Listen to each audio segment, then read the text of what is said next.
నమస్తే, నేను Sunitha. Tea news కి స్వాగతం. బులెటిన్లో ముందుగా హెడ్లైన్స్ చూద్దాం. ఇవాళ తెలంగాణ భవన్లో బీఆర్ఎస్ విస్తృత స్థాయి సమావేశం. పార్లమెంటు ఎన్నికల ప్రచారంపై దిశానిర్దేశం చేయనున్న కేసీఆర్. రాష్ట్రంలోని 17 లోక్సభ కంటోన్మెంట్ అసెంబ్లీ సీట్లకు నోటిఫికేషన్. వచ్చే నెల 13న పోలింగ్, జూన్ 4న కౌంటింగ్. 4వ విడత సార్వత్రిక ఎన్నికలకు నోటిఫికేషన్. ఏపీ అసెంబ్లీ సహా దేశంలోని 96 ఎంపీ సీట్లకు నామినేషన్స్. తమిళనాడులో ఓట్ల కోసం తెలంగాణపై బీజేపీ జల ఖడ్గం. మన గోదావరి నీళ్లు తరలించే కుతంత్రం. రేపు లోక్సభ తొలి విడత ఎన్నికల పోలింగ్. దేశంలోని 102 సీట్లలో ఓటింగ్. ఉక్రెయిన్లోని చెర్నిహివ్ నగరంపై రష్యా మిస్సైల్ దాడి. దాదాపు 17 మంది మృతి. కేంద్ర ఎన్నికల సంఘం ఇవాళ 4వ విడత లోక్సభ ఎన్నికల నోటిఫికేషన్ విడుదల చేసింది. కేంద్ర పాలిత ప్రాంతాలతో సహా 12 రాష్ట్రాల్లో 94 లోక్సభ నియోజకవర్గాలకు ఈ విడతలు ఎన్నికలు నిర్వహించనున్నారు. తెలంగాణలో 17 లోక్సభ స్థానాలు, సికింద్రాబాద్ కంటోన్మెంట్ ఉప ఎన్నికకు 4వ విడతలో ఎన్నికలు నిర్వహించనున్నారు. అటు ఏపీలో అసెంబ్లీ ఎన్నికలతో పాటు 25 లోక్సభ స్థానాలకు ఈ విడతలో ఎన్నికలు జరగనున్నాయి. 4వ విడత ఎన్నికల కోసం ఇవాళ్టి నుంచి నామినేషన్లు స్వీకరిస్తారు. నామినేషన్ల స్వీకరణకు చివరి తేదీగా ఏప్రిల్ 25 కాగా, ఏప్రిల్ 26న నామినేషన్ల పరిశీలన, ఏప్రిల్ 29న నామినేషన్ల ఉపసంహరణకు అవకాశం ఉంటుంది. మే 13న ఎన్నికలు నిర్వహించి జూన్ 4న ఫలితాలు వెల్లడించనున్నారు.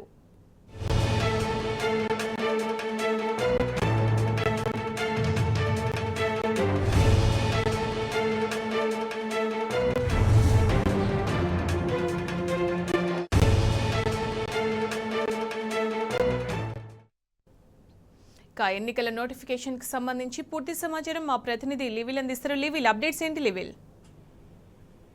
4వ విడత లోక్సభ ఎన్నికల నోటిఫికేషన్ జారీ చేసింది ఈసీఐ. దీనికి సంబంధించి 12 రాష్ట్రాలు, కేంద్ర ప్రాంతాలు కలిపి 94 లోక్సభ స్థానాలకు ఎన్నికలు జరగనున్నాయి ఈ 4వ దశలో. అయితే ఏపీ రాష్ట్రంలో 25 లోక్సభ స్థానాలతో పాటు 175 అసెంబ్లీ స్థానాలకు కూడా ఈ 4వ దశలోనే ఎన్నికలు నిర్వహణ చేయనున్నారు. ఇటు బీహార్ లో 5 లోక్సభ స్థానాలు, జార్ఖండ్ లో 4 లోక్సభ స్థానాలు, మహారాష్ట్రలో 13 లోక్సభ స్థానాలకు గాను ఎన్నికలు జరగనున్నాయి. అయితే ఒడిశా లోక్సభ అసెంబ్లీతో పాటు లోక్సభ సంబంధించి 4 స్థానాలు ఈ 4వ దశలో జరగనున్నాయి. తెలంగాణలో 17 లోక్సభ స్థానాలతో పాటు సికింద్రాబాద్ కంటోన్మెంట్ శాసనసభ ఉప ఎన్నిక కూడా ఈ 4వ దశలోనే జరగనుంది. అయితే ఉత్తరప్రదేశ్ లో 13 లోక్సభ స్థానాలు, వెస్ట్ బెంగాల్ లో 8, జమ్మూ అండ్ కాశ్మీర్ లో 1 స్థానానికి సంబంధించి ఈ 4వ దశలో ఎన్నికలు జరగనున్నాయి. ఇవాళ నుంచి నామినేషన్లు స్వీకరిస్తారు. ఉదయం 11 గంటల నుంచి మధ్యాహ్నం 3 గంటల వరకు ఈ నామినేషన్ల స్వీకరణ ఉంటుంది. ఏప్రిల్ 18 నుంచి ఏదైతే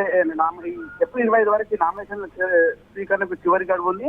ఏప్రిల్ 26న నామినేషన్ల పరిశీలన, ఏప్రిల్ 29 నామినేషన్ల ఉపసంహరణకు చివరి గడువు ఉంది.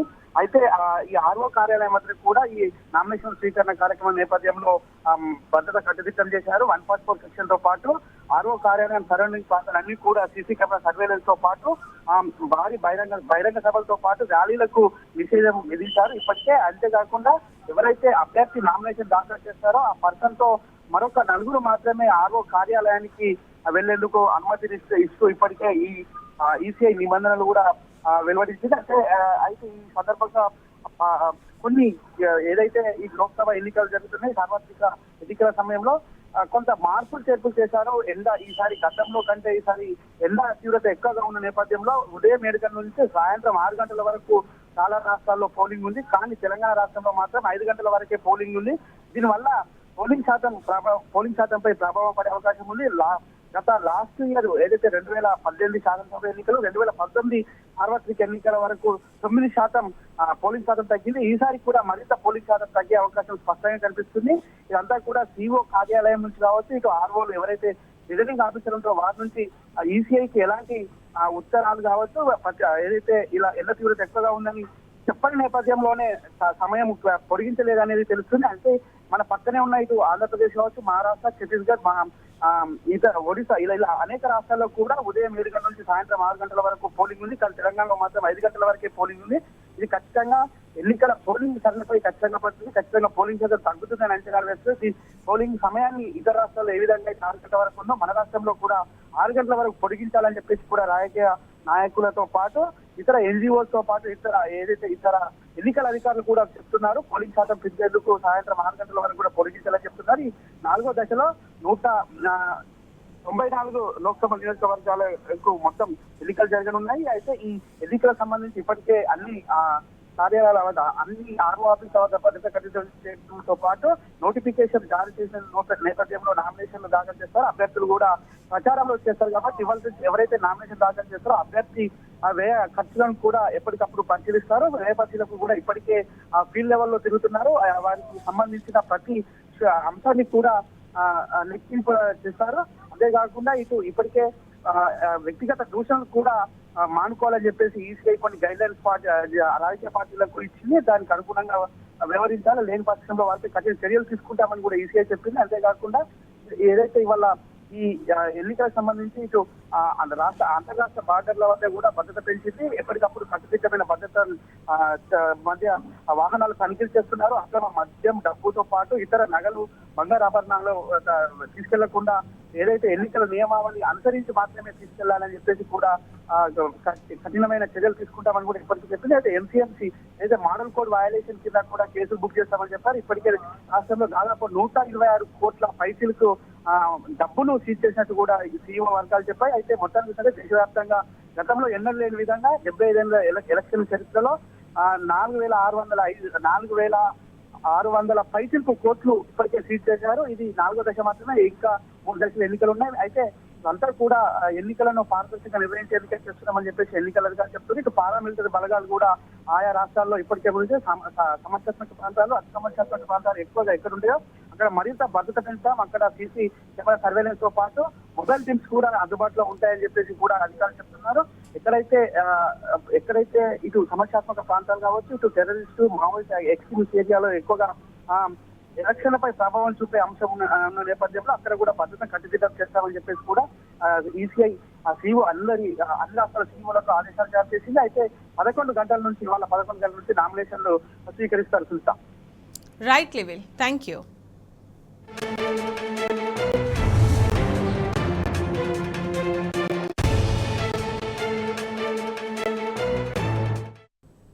ఇవాళ పార్లమెంట్ ఎన్నికల నోటిఫికేషన్ విడుదల కానుండడంతో ఎన్నికల వ్యూహంపై గులాబీ బాస్ స్పీడ్ పెంచారు.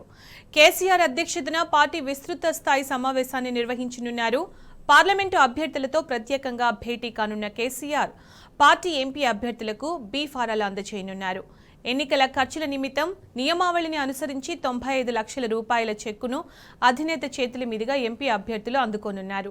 ఎన్నికల ప్రచారం, బహిరంగ సమావేశాల నిర్వహణ తదితర అంశాలపై అభ్యర్థులకు దిశానిర్దేశం చేయనున్నారు. ఎన్నికల ప్రచారంలో భాగంగా నిర్వహించనున్న బస్సు యాత్ర రూట్ మ్యాప్ పై కూడా ఈ సమావేశంలో నిర్ణయం తీసుకోనున్నారు.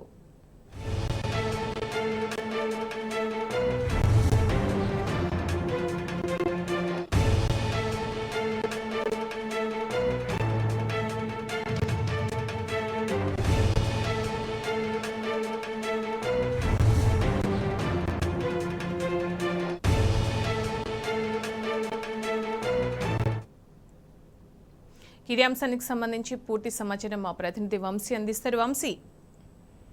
బీఆర్ఎస్ పార్టీ అధినేత కేసీఆర్ అధ్యక్షతన ఇవాళ తెలంగాణ భవన్లో కీలక సమావేశం జరగనుంది. ఈ సందర్భంగా అటు ఎంపీ అభ్యర్థులకు బీ ఫామ్లు అందించడంతో పాటుగా వారికి ఎన్నికల నియమావళి నిబంధనలకు అనుగుణంగా ఎన్నికల ఖర్చుకు సంబంధించి కూడా వారు 95 లక్షల చెక్కును కూడా అందజేయనున్నారు. ఈ సమావేశంలో వీరితో పాటుగా ఈ సమావేశంలో పార్టీ ఏదైతే మాజీ మంత్రులు, మాజీ ఎమ్మెల్యేలు, ఎమ్మెల్సీలు తో పాటుగా ఇతర ముఖ్య నాయకులు కూడా ఈ సమావేశంలో పాల్గొని ఉన్నారు. ఈ సందర్భంగా అటు ఏదైతే బస్ యాత్ర కూడా చేపట్టనున్నటువంటి నేపథ్యంలో రూట్ మ్యాప్ పై కూడా వారి ఈ సందర్భంగా పార్టీ నాయకులతోటి కూడా సమావేశంలో చర్చించనున్నారు.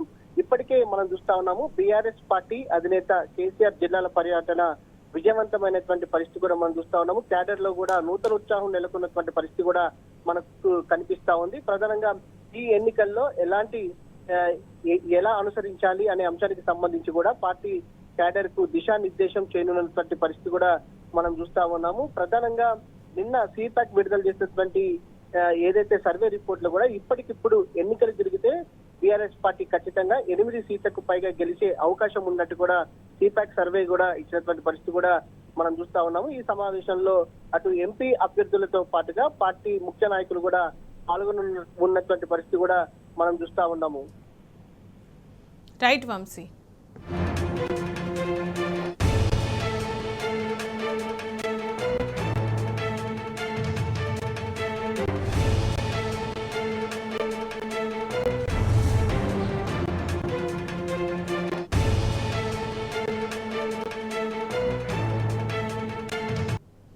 భద్రాచలంలో నేడు శ్రీరామ పట్టాభిషేకం జరగనుంది. మిథిలా స్టేడియంలో పట్టాభిషేక మహోత్సవానికి సర్వం సిద్ధమైంది.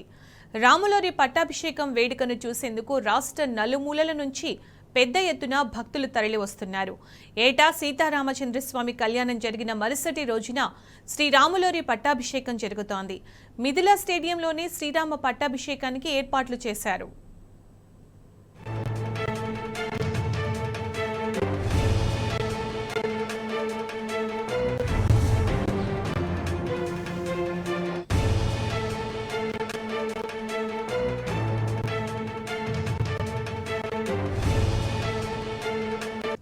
భద్రాద్రిలో శ్రీరామ పట్టాభిషేకానికి సంబంధించి మరింత సమాచారం మా ప్రతినిధి సాంబా లైవ్ లో అందిస్తారు. సాంబా.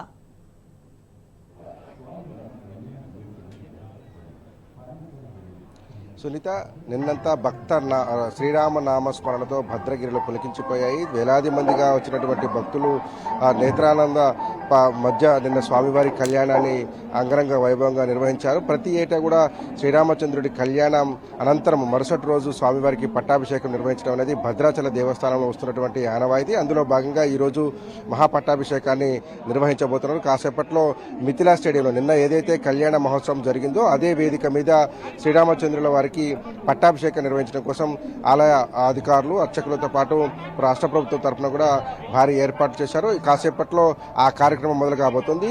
సాధారణంగా శ్రీరామచంద్రుని శ్రీరామనవమి జరిగినటువంటి కళ్యాణానికి ప్రభుత్వం తరఫున పట్టు వస్త్రాలు, ముత్యాల తలంబ్రాలు సమర్పిస్తారు. ఆ మరుసటి రోజు జరిగేటువంటి పట్టాభిషేకానికి రాష్ట్ర గవర్నర్ ముఖ్య అతిథిగా రావడం అనేది ఆనవాయితీగా వస్తుంది. ఇవాళ కూడా తెలంగాణ నూతన గవర్నర్గా వచ్చినటువంటి రాధాకృష్ణన్ భద్రాచలం వస్తున్నారు. ఆయన స్వామివారిని దర్శనం చేసుకుంటారు. మొదట వచ్చిన తర్వాత స్వామివారిని మూల విరాట్ని దర్శనం చేసుకున్న తర్వాత మిథిలా స్టేడియంలో జరిగేటువంటి పట్టాభిషేక కార్యక్రమానికి హాజరవుతారు. ప్రతి ఏటా స్వామివారి కళ్యాణం శ్రీరామ నవమి రోజున నిర్వహించేటువంటి కళ్యాణం జరిగిన తర్వాత మరుసటి రోజున స్వామివారికి పట్టాభిషేకం నిర్వహిస్తారు. ప్రతి 12 ఏళ్లకు ఒకసారి నిర్వహించేటువంటి పట్టాభిషేకాన్ని పుష్కర పట్టాభిషేకం అని, 60 ఏళ్లకు ఒకసారి నిర్వహించేటువంటి పట్టాభిషేకాన్ని సామ్రాజ్య పట్టాభిషేకం అని అంటారు. ఈసారి సాధారణ పట్టాభిషేకమే. ప్రతి ఏటా నిర్వహించేటువంటి మహాపట్టాభిషేకాన్ని ఈరోజు కాసేపట్లో మిథిలా స్టేడియం నిర్వహించబోతున్నారు. ఇక భద్రాచలం మీద ఎండల ఎఫెక్ట్ చాలా స్పష్టంగా కనపడుతుంది. నిన్న జరిగినటువంటి కళ్యాణానికి కూడా పరిమిత సంఖ్యలోనే భక్తులు వచ్చారు. సాధారణ సంఖ్యలో వచ్చేటువంటి భక్తుల రద్దీ నిన్న కనిపించలేదు. కానీ పెద్ద ఎత్తున తరలి వచ్చినటువంటి పరిస్థితి ఉంది. కానీ భద్రాచలంలో సాధారణంగా ఉండేటువంటి రద్దీ నిన్న కనిపించలేదు. అదేవిధంగా ఈ రోజు కూడా రద్దీ కాస్త పలచగానే ఉందని చెప్పుకోవచ్చు. మిథిలా స్టేడియంలో పరిమిత సంఖ్యలోనే భక్తులు ఉండేటువంటి ఆస్కారం కనపడుతుంది. దీనికి ప్రధానంగా 2 కారణాలు ఉన్నట్టుగా కూడా అధికారులు చెప్తున్నారు. ఒకటి, ఎండ తీవ్రత ఉండటంతో భక్తుల సంఖ్య తగ్గిందనేటువంటిది ఒక అంచనా ఉంది. అట్లాగే 2 రాష్ట్రాల్లో కూడా ఉభయ తెలుగు రాష్ట్రాలు, అటు తెలుగు రాష్ట్రాల నుంచి ఆంధ్రప్రదేశ్ కావచ్చు, ఇటు తెలంగాణలో కావచ్చు, 2 చోట్ల కూడా ఎన్నికల వేడి ఉండటంతో ఉండటంతో కొంత జనం తక్కువ వచ్చారనేటువంటి అంచనా ఉంది. ఇక మహాసామ్రాజ్య పట్టాభిషేకం పుష్కర పట్టాభిషేకం లాగా కాకుండా ఏటా నిర్వహించేటువంటి మహాపట్టాభిషేకానికి పూర్తి ఏర్పాటు చేశారు. ఇదే వేదిక మీద పట్టాభిషేకం నిర్వహించబోతున్నారు. గవర్నర్ దంపతులు విచ్చేసి పట్టు వస్త్రాలు, ప్రభుత్వం తరఫున పట్టు వస్త్రాలు సమర్పిస్తారు. అట్లాగే భద్రాచల దేవస్థానం దక్షిణ భారతదేశ అయోధ్యగా పేరుగాంచింది. ఇక్కడ నిర్వహించేటువంటి క్రతువులంతా కూడా తమిళనాడులోటువంటి శ్రీరంగం దేవాలయాన్ని పోలి ఉంటాయి. ఆగమ శాస్త్రాన్ని అనుసరించి ఇక్కడ క్రతువులు, కళ్యాణ సంబంధించినటువంటి వేడుకలు నిర్వహిస్తూ ఉంటారు. అట్లాగే దీంతో పాటే కళ్యాణంతో పాటు పట్టాభిషేకం నిర్వహిస్తారు. శ్రీరామచంద్ర ప్రభు పరిపాలిస్తున్నట్టుగా భావించి, ఆయన సామ్రాజ్యంగా ఈ భూమండలాన్ని భావించి పట్టాభిషేకం ఏటా నిర్వహిస్తున్నట్టుగా కూడా ఇక్కడ ఉన్నటువంటి వేద పండితులు చెప్తా ఉంటారు. అందులో భాగంగానే ఇవాళ కూడా స్వామివారికి మహాపట్టాభిషేకం నిర్వహించబోతున్నారు. దానికి సంబంధించినటువంటి ఏర్పాట్లు, క్రతువులంతా పూర్తి చేశారు. ఇక దక్షిణ భారతదేశ అయోధ్యగా పేరుగాంచినటువంటి భద్రాచలంలో జరిగేటువంటి క్రతువులన్నింటికి కూడా ప్రపంచవ్యాప్తంగా ఉన్నటువంటి వచ్చినటువంటి శ్రీరామచంద్రుని భక్తులు ఎంతో భక్తి ప్రపత్తులతో చూస్తూ ఉంటారు. ఇక్కడికి వచ్చి ప్రత్యక్షంగా పాల్గొనేటువంటి వారు వివిధ సామాజిక మాధ్యమాల్లో చూసి స్వామివారి సేవలన్నింటినీ కూడా తిలకించి పునీతులవుతున్నటువంటి పరిస్థితి ఉంటుంది. కాబట్టి ఈ రోజు నిర్వహించేటువంటి పట్టాభిషేకానికి కూడా దేశవ్యాప్తంగా గుర్తింపుందని చెప్పుకోవచ్చు. ఉత్తరాదిన ఏదైతే అయోధ్యలో బాలరామ ప్రతిష్ఠ జరిగిన తర్వాత జరుగుతున్నటువంటి తొలి కళ్యాణ మహోత్సవం కావచ్చు, తొలి సామ్రాజ్య పట్టాభిషేకం కావచ్చు, ఇక్కడ మహాపట్టాభిషేకం కావచ్చు, భద్రాచలం నిర్వహించబోతున్నటువంటి నేపథ్యంలో నిన్న జరిగినటువంటి కళ్యాణానికి కావచ్చు, ఇవాళ జరిగినటువంటి కళ్యాణానికి జరుగుతున్నటువంటి పట్టాభిషేకానికి కావచ్చు దేశవ్యాప్తంగా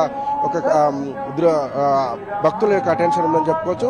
పెద్ద ఎత్తున వివిధ సామాజిక మాధ్యమాలు, ఎందుకంటే ఇక్కడికి చేరుకునేటువంటి భక్తులందరూ కూడా సామాజిక మాధ్యమాల ద్వారా స్వామివారికి సంబంధించినటువంటి క్రతువులను వీక్షిస్తున్నారు. ఇప్పటికే ఆలయ అధికారులు అన్ని ఏర్పాట్లు పూర్తి చేశారు. కాసేపట్లో శ్రీరామచంద్రుల వారిని సీతమ్మ వారిని కూడా తీసుకొని మిథిలా స్టేడియానికి రాబోతున్నారు. వచ్చిన తర్వాత దాదాపు 10:30 నుంచి మొదలైనటువంటి క్రతువు 2 గంటల పాటు 12:30, 1 గంట వరకు కూడా కొనసాగుతుంది. దాంతో ఆ తర్వాత స్వామివారికి సంబంధించినటువంటి తిరుకల్యాణ బ్రహ్మోత్సవాల్లో కీలకమైనటువంటి ఘట్టాలు, ఒకటి స్వామివారి ఎదుర్కోలోత్సవం, తర్వాత స్వామివారి కళ్యాణము, ఇవాళ జరిగేటువంటి 3వ క్రతువైనటువంటి పట్టాభిషేకం. ఈ 3 కంప్లీట్ అయితే కనుక స్వామివారి పట్టాభిషేకానికి సంబంధించినటువంటి ఆ క్రతువు కంప్లీట్ అయితే కనుక మొత్తం తిరుకల్యాణ బ్రహ్మోత్సవాల పేరుతో భద్రాచలంలో నిర్వహించేటువంటి 15 రోజుల క్రతువులో కీలకమైన ఘట్టం ముగిసినట్టుగా భావిస్తారు. ఆ తర్వాత సాధారణంగా మరొక వారం 10 రోజుల పాటు స్వామివారి జరిగేటువంటి కైంకర్యాలు కొనసాగిస్తారు. దాని నేపథ్యంలోనే నిత్య కళ్యాణాలను కూడా రద్దు చేశారు. భక్తులకు సాధారణమైనటువంటి దర్శనాలు మాత్రమే అనుమతిస్తున్నటువంటి పరిస్థితి ఉంది. నిన్న స్వామివారికి సంబంధించినటువంటి కళ్యాణానికి సంబంధించినటువంటి తలంబ్రాలను కావచ్చు, అట్లాగే లడ్డూలను కావచ్చు పెద్ద ఎత్తున వితరణ చేశారు. ఇప్పటికి కూడా స్వామివారి కళ్యాణానికి సంబంధించినటువంటి తలంబ్రాలను భద్రాచలంలో వివిధ ప్రాంతాల్లో అందుబాటులో ఉంచారు. నిన్న బస్సులకు కూడా ఇచ్చినటువంటి పరిస్థితి ఉంది. ఇంకా ఎవరైనా భక్తులు కనుక తీసుకున్నట్టయితే కనుక వచ్చి తీసుకోవాలని కూడా ఆలయ అధికారులు చెప్తున్నారు. కాసేపట్లో మహాపట్టాభిషేకానికి సంబంధించినటువంటి క్రతువు మొదలు కాబోతుంది. క్రతువు మొదలైన తర్వాత ప్రభుత్వం తరఫున గవర్నర్ దంపతులు పట్టు వస్త్రాలు సమర్పించి ఈ వేడుకలో పాల్గొనబోతున్నారు. Sunitha. Right Samba, thank you. దేశంలోని అన్ని రాష్ట్రాలను సమానంగా చూడాల్సిన కేంద్రంలోని బీజేపీ ప్రభుత్వం రాజకీయాల కోసం ఇష్టానుసారంగా వ్యవహరిస్తోంది.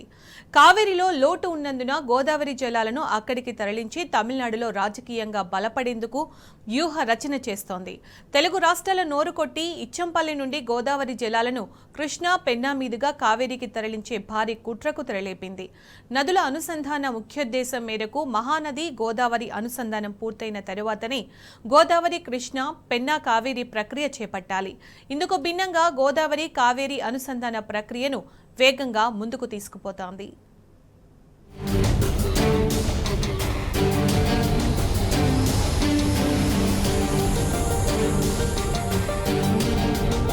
దేశంలోని అన్ని రాష్ట్రాలను సమానంగా చూడాల్సిన కేంద్రంలోని బీజేపీ ప్రభుత్వం రాజకీయాల కోసం ఇష్టానుసారంగా వ్యవహరిస్తున్నది.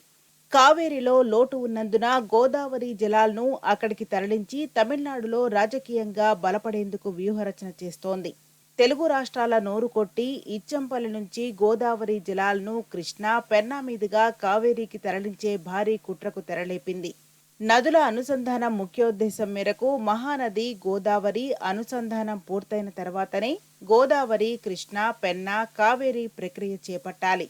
ఇందుకు భిన్నంగా గోదావరి, కావేరీ అనుసంధాన ప్రక్రియను వేగంగా ముందుకు తీసుకుపోతున్నది.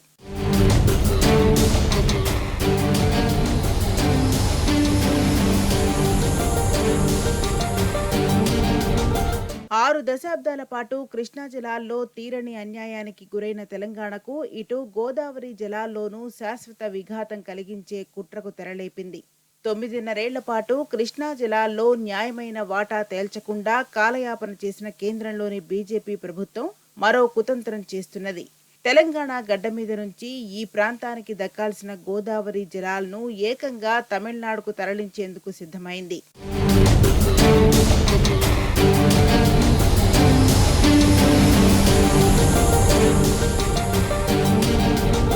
నదుల అనుసంధానం ఉద్దేశానికి భిన్నంగా మహానది నుంచి గోదావరికి మిగులు జలాలు తరలించకుండానే గోదావరి నుంచి కావేరీకి జలాలను తరలించేందుకు గోదావరి, కావేరీ నదుల అనుసంధాన ప్రాజెక్టుకు కేంద్రం డిపిఆర్ను తయారు చేసింది.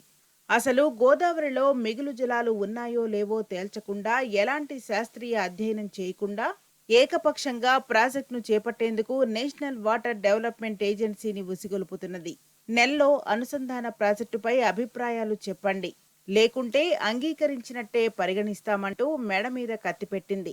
తెలంగాణతో పాటు ఆంధ్రప్రదేశ్కు కూడా ఈ ప్రతిపాదనను పంపి అభిప్రాయాలు చెప్పాలని లేఖ రాసింది. అసలే పోరాడి తెచ్చుకున్న తెలంగాణలో ఇప్పుడిప్పుడే రైతాంగం కోలుకుంటున్న సమయంలో కేంద్రంలోని బీజేపీ జలకడ్గంతో తెలంగాణను కోలుకోని దెబ్బతీసేందుకు సైతం వెనకంజ వేయటం లేదు.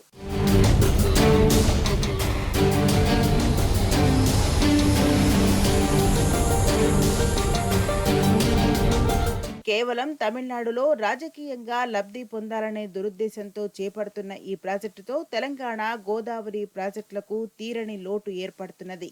గత 10 ఏళ్లలో ఇదే బీజేపీ ప్రభుత్వం తెలంగాణకు చెందిన ఒక్క సాగునీటి ప్రాజెక్టుకైనా జాతీయ హోదా ఇచ్చింది లేదు. నయా పైసా అదనపు నిధులు విడుదల చేసింది లేదు. కానీ తమిళనాట రాజకీయ క్రీడ కోసం గోదావరి, కావేరీ అనుసంధాన ప్రాజెక్టుకు సిద్ధపడడం బీజేపీకి తెలంగాణ ప్రయోజనాల పట్ల ఉన్న చిత్తశుద్ధి ఏమిటో అర్థమవుతున్నది.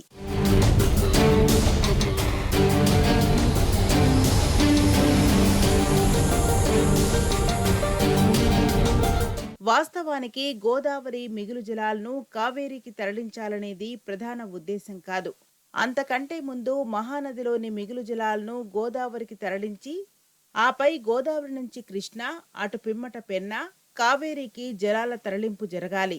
కానీ కేంద్రంలోని బీజేపీ ప్రభుత్వం మహానది, గోదావరి అనుసంధానాన్ని అటకెక్కించి గోదావరి, కావేరీ అనుసంధానానికి కాలు దువ్వుతున్నది.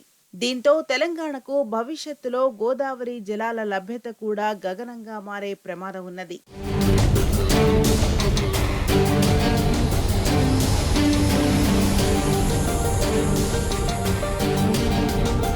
నదుల అనుసంధానాన్ని భుజాన వేసుకున్న ఎన్‌డబ్ల్యూడీఏ దగ్గర ఈ క్షణం వరకు మిగులు జలాలపై శాస్త్రీయ లెక్కలు లేవు. 1995లో ఎన్‌డబ్ల్యూడీఏ విడుదల చేసిన ఒక పుస్తకంలో ఎస్ఆర్ఎస్పీ నుంచి ఇచ్చంపల్లి వరకు మాత్రమే ఒక పార్టుగా తీసుకొని మిగులు జలాలు ఉన్నాయనే నిర్ధారణకు వచ్చింది. తర్వాత మహారాష్ట్ర ఎన్నో ప్రాజెక్టులు నిర్మించింది. తెలంగాణకు హక్కుగా ఉన్న సుమారు 957 టీఎంసీల గోదావరి జలాల్లో ఆశాజనకమైన వినియోగం కాళేశ్వరం ప్రాజెక్టు అందుబాటులోకి వచ్చిన తర్వాతనే జరుగుతున్నది. పైగా గతంలో కంటే ఇప్పుడు గోదావరిలో అందుబాటులో ఉన్న నీళ్లు గణనీయంగా తగ్గాయి. ఇవన్నీ పరిగణలోకి తీసుకోకుండా ఎన్‌డబ్ల్యూడీఏ చెబుతున్న పాత లెక్కలన్నీ తప్పుల తడక అనేది అక్షర సత్యం.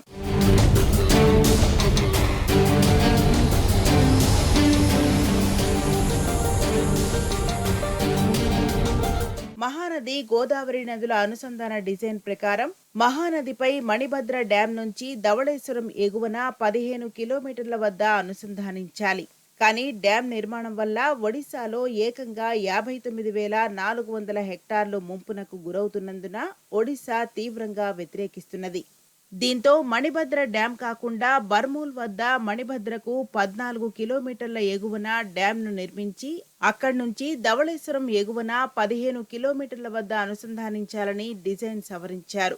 దీని తర్వాత జరిగిన సమావేశాల్లో మరింత లోతుగా చర్చ జరిపి ధవళేశ్వరం వద్ద అనుసంధానించడం వల్ల సముద్రంలోకి ఎక్కువగా గోదావరి జలాలు పోవడం మినహా పెద్దగా వినియోగం ఉండదనే అభిప్రాయానికి వచ్చారు. అలా కాకుండా మహానది నుంచి ధవళేశ్వరానికి బదులుగా ఇచ్చంపల్లికి తరలిస్తే ఎలా ఉంటుందనే ప్రతిపాదనపై రూర్కీ నేషనల్ ఇన్స్టిట్యూట్ ఆఫ్ హైడ్రాలజీతో అధ్యయనం చేయించారు.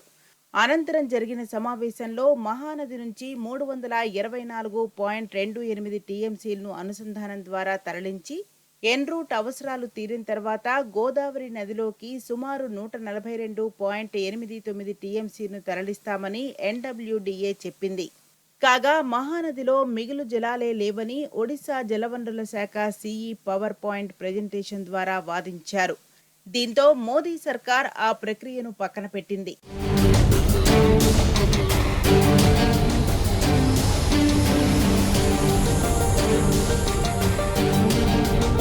గోదావరి నదికి ఫ్లాష్ ఫ్లడ్స్ ఉంటాయనేది జగమెరిగిన సత్యం. అంటే ఒక్కసారిగా 10 నుంచి 20 లక్షల క్యూసెక్కుల వరద వస్తుంది. 2-3 రోజుల్లోనే అది 4-5 లక్షలకు, ఆపై అంతకంటే తక్కువకు పడిపోతుంది. ఏడాదిలో అత్యధిక కాలం జలాలను ఎత్తిపోయడమే తెలంగాణకు శరణ్యం. అందుకే కేసీఆర్ ప్రభుత్వం కాళేశ్వరం ఎత్తిపోతల పథకం ద్వారా ప్రాణహిత జలాలను దాదాపు ఏడాది పొడవునా ఎత్తిపోసేందుకు డిజైన్ చేసింది. నిండు వేసవిలోనూ నీటిని ఎత్తిపోసి కళ్ల ముందు చూపించింది. కానీ ఈ ఏడాది కాంగ్రెస్ ప్రభుత్వం కాళేశ్వరం ప్రాజెక్టును విస్మరించడంతో 2822.52 టీఎంసీల గోదావరి జలాలు సముద్రంలో కలిసి బేసిన్లోని లక్షలాది ఎకరాల్లో పంటలు ఎండిపోయాయి. బోర్లు ఒట్టిపోయి తాగునీటికి జనం అల్లాడుతున్నారు.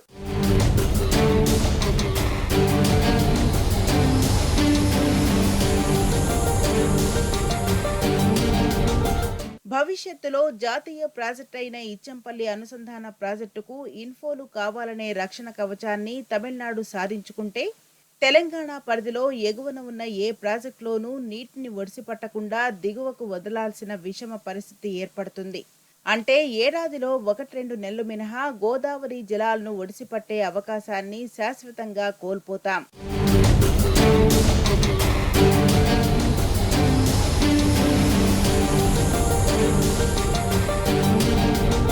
గోదావరిపై తెలంగాణ కట్టుకున్న ప్రాజెక్టుల్లో ఎస్ఆర్ఎస్పీ నుంచి మేడిగడ్డ వరకు ప్రాణహితనే జీవనాధారం.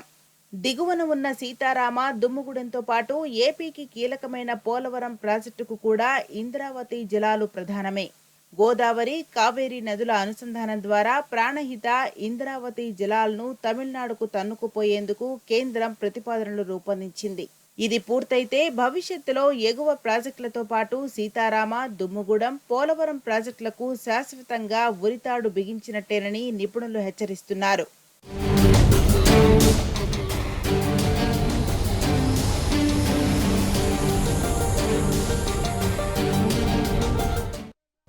పార్లమెంటు ఎన్నికలకు ముందు రైతు రుణమాఫీపై కాంగ్రెస్ సర్కార్ కొత్త నాటకానికి తెరతీసింది. ఇప్పటికే తెలంగాణ రైతాంగాన్ని దారుణంగా వంచిన రేవంత్ రెడ్డి ఇప్పుడు 15 ఆగస్టు డెడ్ లైన్తో మళ్లీ మోసం చేసేందుకు సిద్ధమయ్యాడు.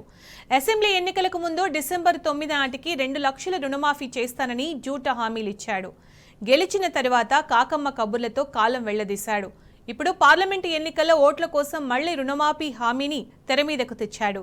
ఆగస్టు 15 కల్లా రుణమాఫీ చేసి తీరుతామని ఓట్లు అడుగుతున్నాడు. ఇవాళ రుణమాఫీ చేసిన వాళ్ళందరినీ నేను విజ్ఞప్తి చేస్తున్నా, ఎంబడే బ్యాంకు పోయి 2 లక్షలు తెచ్చుకోండి. డిసెంబర్ 9 నాడు నేను రాగానే మాఫీ చేస్తా. విన్నారు కదా, నరం లేని నాలుకతో శరం లేకుండా రేవంత్ రెడ్డి ఇచ్చిన రుణమాఫీ హామీ. ఏరు దాటేదాకా ఓడమల్లన్న, ఏరు దాటగానే బోడి మల్లన్న అన్నట్లుంది కాంగ్రెస్ సర్కార్ తీరు. ఎన్నికలకు ముందు డిసెంబర్ 9లోగా 2 లక్షల రుణమాఫీ చేస్తామని మాటిచ్చి గద్దెనెక్కిన తర్వాత మాట మార్చేశాడు జూటా రేవంత్ రెడ్డి. ఇప్పుడు మరోసారి నయవంచన చేసేందుకు రెడీ అయ్యాడు. మోసం చేసేవాడిది తప్పు కాదు, మోసపోయేవాడిది తప్పనేది రేవంత్ ఫిలాసఫీ. అందుకే పార్లమెంట్ ఎన్నికల ప్రచారంలో భాగంగా మరోసారి రైతు రుణమాఫీపై కొత్త డెడ్ లైన్ ప్రకటించాడు. అదే ఆగస్టు 15. వచ్చే 15 ఆగస్టులోగా 2 లక్షల రుణమాఫీ చేసి తీరుతామని నారాయణపేట ప్రచార సభలో మరోసారి ప్రకటించాడు.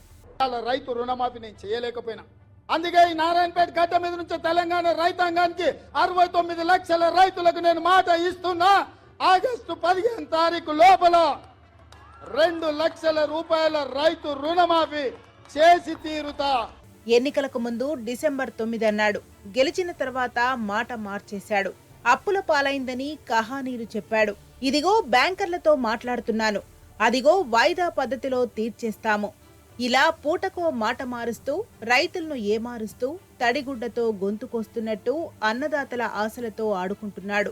ఇప్పుడు మళ్లీ అదే ఆశల పల్లకిలో రైతులను ముంచెత్తుతూ ఓట్ల రాజకీయం కోసం కొత్త నాటకం మొదలుపెట్టాడు. డిసెంబర్ 9 పోతే పోయింది, మళ్లీ 15 ఆగస్టు కథలు చెబుతున్నాడు.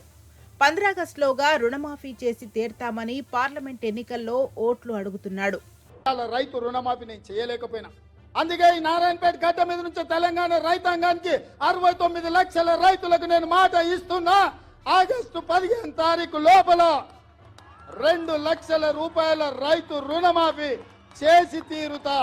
అలవికాని హామీలతో తెలంగాణ ప్రజలను మోసం చేసి కాంగ్రెస్ పార్టీ గద్దెనెక్కింది. కాంగ్రెస్ మోసపూరిత హామీలను నమ్మిన తెలంగాణ 5 నెలలకే ఆగమైపోయింది. రాష్ట్రంలో కాంగ్రెస్ పార్టీ ద్రోహానికి మొట్టమొదట బలైంది రైతులే. కాంగ్రెస్ అధికారంలోకి వస్తే మొదటి సంతకం రైతు రుణమాఫీ పైనేనని చెప్పిన రేవంత్ రెడ్డి గెలిచిన తర్వాత మాట మార్చేశారు. డిసెంబర్ 9 కల్లా రుణమాఫీ చేస్తామని ఎన్నికల ప్రచారంలో ఇచ్చిన హామీ గద్దెనెక్కిన తర్వాత అటకెక్కింది. అధికారంలోకి వచ్చిన తర్వాత పలుమార్లు రుణమాఫీపై కాకమ్మ కబుర్లు చెబుతూ కాలం వెళ్లదీశాడు రేవంత్ రెడ్డి. బ్యాంకులతో మాట్లాడుతున్నామని, త్వరలోనే శుభవార్త చెబుతామని ఫిబ్రవరి 23న ప్రకటించాడు. ఇక తాజాగా ఒకవైపు పార్లమెంట్ ఎన్నికలు దగ్గర పడుతుంటే మరోసారి రుణమాఫీ అంశం తెర మీదకు వచ్చింది. రాష్ట్ర వ్యాప్తంగా కాంగ్రెస్ ను నమ్మి ఓట్లేసిన రైతులు మోసపోయామని ఆగ్రహంగా ఉన్నారు. ఒకవైపు రాష్ట్రంలో పలు జిల్లాల్లో బ్యాంక్ అధికారులు రైతులను అప్పులు కట్టాల్సిందేనని లీగల్ నోటీసులు ఇస్తూ వేధిస్తున్నారు. నాకు రేవంత్ రెడ్డి సంబంధం లేదు. అప్పు తీసుకున్నారు, అప్పు తీసుకుని కట్టాలి, అదే సంబంధం నాకు. నాకు రేవంత్ రెడ్డి చెప్పిండు, నరేంద్ర మోడీ చెప్పిండు, నాకు సంబంధం లేదు. వాళ్ళు ఏదైనా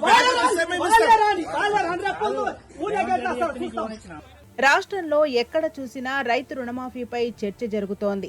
కాంగ్రెస్ సర్కార్ తమను నమ్మించి మోసం చేసిందని అన్నదాతలు ఆగ్రహంగా ఉన్నారు. ఈ నేపథ్యంలో పార్లమెంట్ ఎన్నికల ముందు రేవంత్ రెడ్డి మరోసారి రైతులను మోసం చేసేందుకు 15 ఆగస్టు కల్లా చేస్తామని కొత్త రాగం అందుకున్నాడు. నారాయణపేటలో జరిగిన కాంగ్రెస్ ప్రచార సభలో ఆగస్టు 15 కల్లా 2 లక్షల రుణమాఫీ చేసి తీర్తామని నిస్సిగ్గుగా ప్రకటించాడు.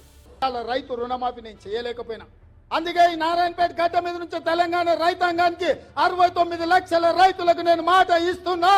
ఆగస్టు 15 తారీఖు లోపల 2 లక్షల రూపాయల రైతు రుణమాఫీ చేసి తీరుతా.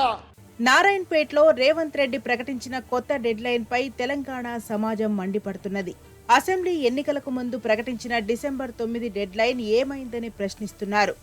గెలిచిన తర్వాత రుణమాఫీ హామీని ఎందుకు నిలబెట్టుకోలేదని నిలదీస్తున్నారు. ఓట్ల కోసం ప్రజలను మభ్యపెట్టడం కాంగ్రెస్ పార్టీకి కొత్త కాదు. కాంగ్రెస్ పార్టీకి రేవంత్ రెడ్డికి ఏ మాత్రం చిత్తశుద్ధి ఉన్నా తప్పుడు హామీలు ఇచ్చినందుకు తెలంగాణ రైతులకు క్షమాపణలు చెప్పాలని బీఆర్ఎస్ నేతలు డిమాండ్ చేస్తున్నారు. పార్లమెంట్ ఎన్నికల్లో ఓట్ల కోసమే రేవంత్ రెడ్డి కొత్త నాటకాన్ని తెరతీశారని హెచ్చరిస్తున్నారు. రేవంత్ రెడ్డి జూటా మాటలు నమ్మేందుకు రైతులు సిద్ధంగా లేరని ఆగ్రహం వ్యక్తం చేస్తున్నారు. మీరు పెంచుకున్న మొక్క, ఈ మొక్కను రక్షించుకోవాల్సిన బాధ్యత మీదే. ఇక్కడి నుంచి బయలుదేరి నరకుతందుకు అని చెప్పేసి ఆయన మాట్లాడాడు. అరే నాయన, నువ్వు మొక్కవు కాదురా, నక్కవు. అసలు సంగతి మర్చిపోతున్నావు. నువ్వు ఎందుకు నక్కవు అంటావు అంటే, జిత్తలమారి నక్క అధికారులకు వస్తేందుకు, అబద్ధాలు ఆడుతందుకు పనికిరాని ఉపాయాలు వేసి ప్రజలను మభ్యపెట్టి ఆ జిత్తలమారి నక్క చేసేటువంటి వ్యవహారంలో భాగంగానే నీ వ్యవహారంగా ఉంటుంది. కాబట్టి అందుకే నేను నక్క అనాల్సినటువంటి పరిస్థితి వస్తుంది. ఎందుకంటామంటే డిసెంబర్ 9 నాడు రాగానే 2 లక్షల రుణమాఫీ చేస్తా అన్నాడు. మళ్ళీ కొన్ని రోజులకు ఎమ్మటే అవుతుందా, జర లెక్కలు తీస్తున్నాయి, 2 రోజులు కావాలన్నాడు. జనవరి 6వ తారీఖు ఏమో మాట్లాడి మళ్ళీ కొన్ని రోజులు కాగానే ఇప్పుడు కోడ్ వచ్చింది కదా అని చెప్పి నేను మాట్లాడి రాసి పెట్టుకొని బాండ్ పేపర్ లెక్కనే ఇక జీవో ఇచ్చినట్టుగానే అనుకోరి 15 ఆగస్టు నాడు పక్కా చేసుడే అన్నాడు. మరి 15 ఆగస్టు నాడు కూడా స్థానిక సంస్థల కోడ్ వస్తుంది కావచ్చు. మరి అప్పుడేం చెప్తావు? ఇవి ఇట్లా మాట మారుస్తూ ఎన్నికల సందర్భానికి అనుగుణంగా ప్రజలను మోసం చేస్తున్నావు కాబట్టి ఇక నిన్ను నక్క అంటున్నావు. ఇవాళ రైతులకు రుణమాఫీ 2 లక్షల రూపాయలని ప్రకటించి, అది కూడా అసెంబ్లీ ఎన్నికల ముందర డిసెంబర్ 9 రోజు ఖచ్చితంగా మా ప్రభుత్వం వస్తుంది, డిసెంబర్ 9 రోజు వచ్చిన వెంటనే మీకు 2 లక్షల రుణమాఫీ చేస్తానని మాట ఇచ్చిన రేవంత్ ఇవాళ దొంగ నాటకాలు ఆడుతూ మాట మార్చి ఇవాళ మళ్ళా పార్లమెంట్ ఎన్నికల సందర్భంగా ఆగస్టు 15 లోపల రుణమాఫీ చేస్తానని ప్రకటన చేయడం సిగ్గుచేటు. ఇవాళ తెలంగాణ ప్రజలు ఉమ్మిస్తా ఉన్నారు. ఇవాళ తెలంగాణ ప్రజలు మిమ్మల్ని సీదరించుకుంటూ ఉన్నారు. ఇవాళ రైతులను నట్టేట ముంచినటువంటి మీరు మళ్ళీ ఆగస్టు 15 తర్వాత మళ్ళీ ఏ తేదీ చెప్తారో. డిసెంబర్ 9 పోయింది. ఇప్పుడు ఆగస్టు 15 తెర మీదకొచ్చింది. ఇప్పటికే ఒకసారి రేవంత్ మాటలు నమ్మి తెలంగాణ రైతాంగం దగా పడింది. ఇప్పుడు మరోసారి ఎలా నమ్ముతుంది? అబద్ధపు హామీలతో అరచేతిలో వైకుంఠం చూపించిన కాంగ్రెస్ పార్టీకి తెలంగాణ ప్రజలు ఎలా ఓట్లేస్తారు?